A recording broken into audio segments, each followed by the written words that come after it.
یعنی تاریخ میں لکھا جائے گا کہ پاکستان نے پلیٹ میں رکھ کر بغیر گولی چلائے کشمیر بھارت کو دے دیا. کشمیر کی انڈیا ڈیموگرافی چینج کر رہا ہے. 1,20,00,000 ڈومیسائل انہوں نے ایشو کر دیے ہیں وہاں پہ تقریباً ہندوؤں کو, یعنی جو کشمیر کی ٹوٹل آبادی سے زیادہ ہے. یعنی آپ وہاں پہ اب وہاں اگر الیکشن ہوگا تو وہاں 1,20,00,000 ہندو ووٹ ڈال سکیں گے اس چھوٹی سی ویلی میں. دوستو نمسکار, جے ہند. ایک نئے ویڈیو میں آپ سبھی کا سواگت ہے. جیسا کہ آپ سبھی کو یہ بات پتا ہے کہ بھارت اور پاکستان کی طرف سے 24 تاریخ کے بعد سے سیز فائر کیا گیا ہے LOC پہ, لیکن یہ کوئی نئی بات نہیں ہے. 2003 میں بھی ایسا ہو چکا ہے, لیکن یہ کتنا صحیح ہے, یہ کرنا چاہیے تھا بھارت کو یا نہیں, یہ تو آپ مجھے کمنٹ کر کے بتائیے. لیکن اس ویڈیو میں ہم دیکھنے والے ہیں آپ سبھی کے پسندیدہ لال ٹوپی کو, اور انجوائے کرتے ہیں اس ویڈیو کو. باقی ملاقات کریں گے اگلے ویڈیو میں. خیال رکھیے اپنا. جے ہند, جے بھارت. دوسری طرف ہمیں افغانستان کا بھی ایک پرابلم نظر آ رہا ہے. جو 29 فروری 2020 کا ایگریمنٹ تھا طالبان اور US کے درمیان, اس میں آپ کچھ ریزرویشنز لگتا ہے کہ ہو رہی ہیں. نیٹو بھی چاہتا ہے کہ اپنی فورسز اب رکھے. تو بڑے ایک عجیب سا ایشوز بنتے, چیلنجز پاکستان کے لیے ابھر کر آ رہے ہیں. تو آپ کیا سمجھتے ہیں کہ ہماری افغانستان پالیسی ٹھیک نہج پہ جا رہی ہے کہ اس میں کچھ تبدیلیوں کی ضرورت ہے؟ باسل بھائی, you are a diplomat. You spent your life understanding the foreign policy. You know better than me. جو اس وقت پاکستانی فورن پالیسی چل رہی ہے وہی ہے جو پرویز مشرف کے دور کی ہے, کہ جس میں آپ کی اپنی کوئی انڈیپینڈنٹ رائے نہیں ہے. آپ امریکہ کی فورن پالیسی کو فالو کر رہے ہو. جو آپ اپنی کوئی ڈیمانڈز نہیں دی آپ نے امریکہ کو, آپ نے اپنی کوئی ٹرمز اینڈ کنڈیشنز نہیں دی ہوئی, آپ کوئی خود نیگوشیٹ نہیں کر رہے امریکن سے, آپ کوئی ڈیمانڈ نہیں کر رہے امریکن سے کہ ایگزٹ اسٹریٹجی دو, کوئی withdrawal ڈیٹ دو, کوئی ٹروپس کم کرو, کوئی پاکستان کے انٹرسٹ کا دیں. You are not enforcing yourself. You're only following what the Americans are doing. اچھا وہ بیٹھنا چاہتے ہیں 10 سال اور بیٹھ جائیں, ہم انتظار کرتے رہیں گے.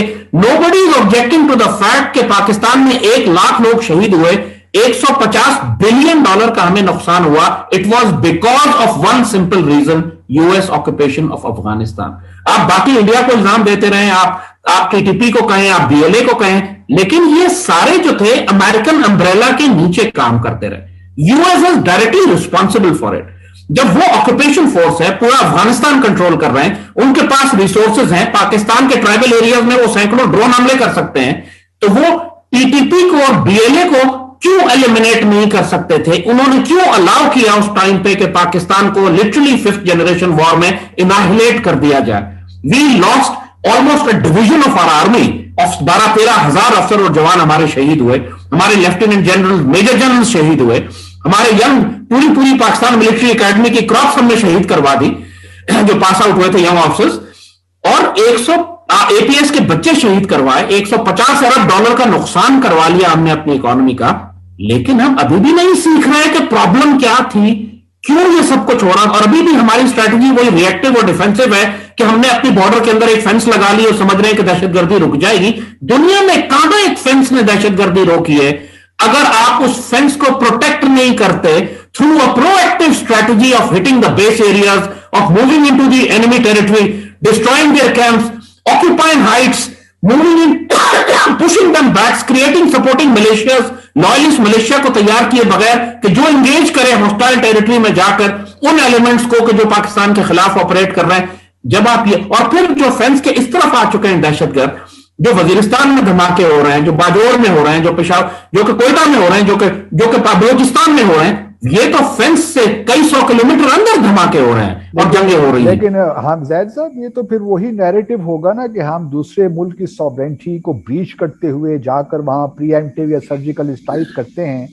یہی کام بھارت ہمارے ملک میں بھی کرنا چاہتا ہے. کسی نے بالاکوٹ میں ہم نے دیکھا جو انہوں نے 26 فروری کو کیا 2019 میں, تو یہ تو پھر وہی ہے کوئی. جب انڈیا کے معاملے میں دنیا نہیں بولی تو افغانستان پر کیوں بولے گی؟ جب پوری دنیا مان رہی ہے کہ افغانستان سے دہشت گردی, UN تک لے گئے آپ بات کو کہ افغانستان سے دہشت گردی پاکستان میں آ رہی ہے, تو کون اعتراض کرے گا کہ اگر آپ افغانستان کے اندر جا کر TTP اور BLA اور NDS کے کیمپس کو اڑا کے رکھ دیں, یا را کے کیمپس کو اڑا دیں کہ جو پاکستان کے خلاف کام کر رہے ہیں؟ جب انڈیا کو کوئی پرابلم نہیں ہے افغانستان کو as a proxy base use کرتے ہوئے, تو ہمیں کیوں پرابلم ہے؟ میں نے یہی عرض کیا آپ کو کہ وہ آپ کے پشتوں کی بڑی خوبصورت کہاوت ہے کہ غریب تو تجھے اللہ نے بنایا, تجھے بغیرت کس نے بنایا ہے, تو بڑی کیوس اور انارکی کی سچویشن ہو جائے گی اس خطے میں اگر ہم نے یہ کام شروع کر دیا. زید صاحب ابھی نہیں ہو رہی کیا؟ ابھی کیوس اور انارکی نہیں ہے, ابھی تو ہے. تو پھر اب مزید کیا ہوگی؟ ہمارے لیے اس وقت صرف پاکستان کو پروٹیکٹ کرنا انٹرسٹ ہے. We are not trying to protect Afghanistan civil war, یا افغانستان میں کمپوننٹس کیا ہوتے ہیں, کریں جو مرضی انہوں نے کرنا. You think our pandering to Kabul administration at this stage is of no value or consequence or should not be done? Kabul رجیم اتنی ہی طاقتور ہے جو کارزائی کے بارے میں کہا جاتا تھا دا میئر آف کابل. افغانستان میں ریئل فورس افغان طالبان ہے. اور ترکی نے جو کام سیریا میں اور عراق میں کیا, ترکی نے وہاں پراکسی ملیٹنٹ گروپس بھی بنائے, بیس ایریاز بھی بنائے, بفر زون بھی بنایا, اس کو پروٹیکشن بھی ایئر ریڈ سے, ڈرون سے, اپنی آرمی اندر بھیجی عراق میں اور سیریا میں. انہوں نے داعش کو اور پی کے کو دونوں کو پیچھے دھکیلا, ایک بفر زون کریٹ کیا. اور اس کے بعد آپ نے دیکھا کہ ترکی میں کوئی اب دہشت گردی اور دھماکے اور سوسائڈ بامبنگز نہیں ہو رہی جو شروع ہو گئی تھی ایک زمانے میں, کیونکہ جب داعش اور پی کے دونوں ان کے بارڈرز تک آ گئے تھے. آپ ترکی سے سیکھیں. Afghanistan is not stronger than Syria اور عراق. وہ دو ملک تھے, ترکی نے دونوں کو انگیج کیا, دونوں میں بفر زون بنائے. بات صرف یہ ہے کہ ترک مرد آزاد, مرد دلیر, ایک طاقتور لوگ ہیں. انہوں نے 3 براعظموں پہ حکومت کی ہے. ہمارے لوگوں پر 5,000 میل دور سے آ کر ایک جزیرے پہ رہنے والے انگریزوں نے حکومت کی ہے. یہ فرق ہے ہمیں اور ترکوں میں. ہم ابھی تک ذہنی طور پر غلام ہیں, ہمیں اپنے پوٹینشل کا ہی نہیں پتا, ہمیں اپنی کیپیسٹی. ابھی ہم ارطغرل اور ترکش ڈرامے دیکھ کر انشاءاللہ کچھ نہ کچھ سیکھ ہی لیں گے. یہ بتائیے کہ جو اس وقت کشمیر میں جو کچھ ہو رہا ہے, میں تو بہت ورڈ ہوں جو ہماری ساری اس وقت پالیسی ہے. آپ کس طرح دیکھ رہے ہیں, آپ کس طرح دیکھ رہے ہیں کشمیر کی سچویشن کو؟ جی, I personally call it a historic betrayal. یعنی تاریخ میں لکھا جائے گا کہ پاکستان نے پلیٹ میں رکھ کر بغیر گولی چلائے کشمیر بھارت کو دے دیا.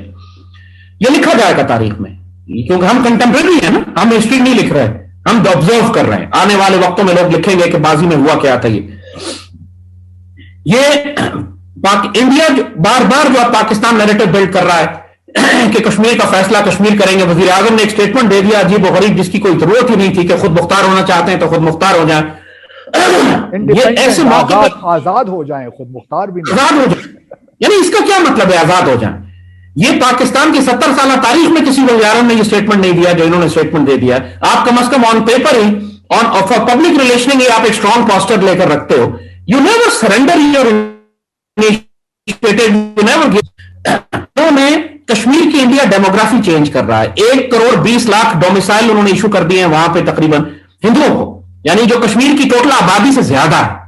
یعنی آپ وہاں پہ, اب وہاں اگر الیکشن ہوگا تو وہاں 1,20,00,000 ہندو ووٹ ڈال سکیں گے اس چھوٹی سی ویلی میں, جس میں 70-80 لاکھ مسلمان بستا تھا. آپ نے تو آلریڈی ان کو آؤٹ پرفارم کر دیا ڈیموگرافی کے حوالے سے. یہی اسٹریٹجی انہوں نے جموں میں 1948-47 میں کی تھی.